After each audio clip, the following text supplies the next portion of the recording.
have a wonderful and fruitful day. Let us thank the Lord, for He is good and His love endures forever. Let me share to you today the words of wisdom, or wow. This is a godly wisdom from the book of Proverbs, because I believe with all my heart that the Proverbs a day keeps the fools away. So listen, my beloved friend, to this powerful principle for life.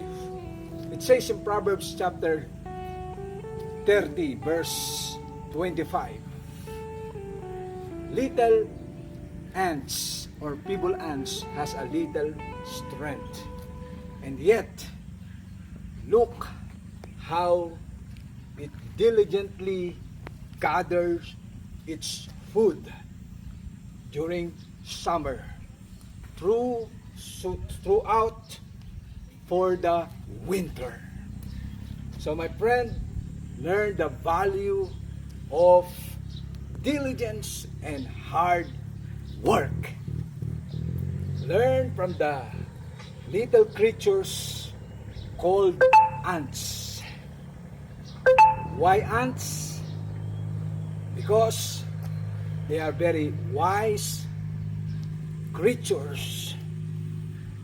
They believe in savings for the emergency or emergence. So follow the example of the ants. They are very hard working creatures, and they are diligent. They not just only work hard, but they work smart. So my friend, I believe there is a coming of emergency in our lives. But learn that, like the ants, they prepare for the seasons during summer, so that when the rainy season or the winter comes, they are not be in the problems. Why? They prepare themselves. So that's a reminder for everyone. And I declare shalom, shalom, peace and grace be multiplied to everyone. God bless you more.